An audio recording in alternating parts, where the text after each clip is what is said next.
Nung una po na na-invite ako sa ganitong negosyo, sabi ko hindi ko tuloy niya, ang layo. And sabi ko, misis ko na lang ang kailangan.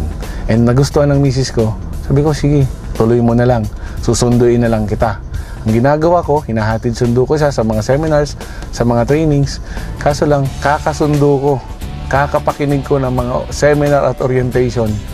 Grabe, nabuang ako. Sabi ko sa sarili ko, dito mababago yung buhay ko. Dito magkakakotse ako. Dito lahat ng pangarap ko makukuha. Pagsali ko po sa AIM Global, nagulat ako. Kala ko ganun kadali.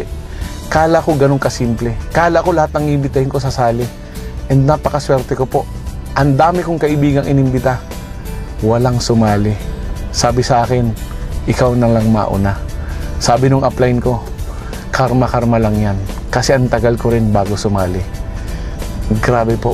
Sa sobra-sobra pong hirap, pagod, sakripisyo, hindi ko po alam na darating sa punto na mauubusan ka ng pamasahe. Yung lahat po palang sakripisyo na ginagawa mo, pabayaran, papalitan ng AIM Global.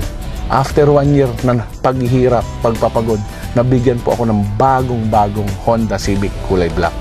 Sunod na taon, Pajero na white. And ang maganda po nun, nabigay po sa akin yung mga pangarap ko na mag-travel ng libre. Pumunta ng Hong Kong, Singapore, Thailand, Malaysia, Asian Cruise, libre po lahat ng AIM Global. And ang pinakamaganda po nun, 2 beses na po akong nabigyan ng chance maging libreng pumunta sa Amerika. We're going to Las Vegas! To watch? To watch Manny Pacquiao! Siguro po kung hindi ko ginawa ang AIM Global, wala rin po ako ngayon. Engineer po ako. Yung tatrabahuhin ko ng 100 taon as engineer, sa 5 taon lang po binigay na sa akin ng AIM Global. After 5 years, hindi ko po pinangarap. Eto, mainit-init pa, H2 Hammer, na ilan lang po ang meron sa Pilipinas.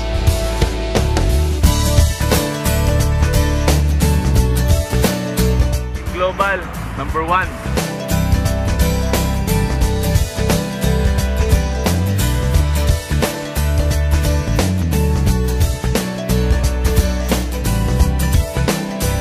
Grabe po talaga ang AIM Global.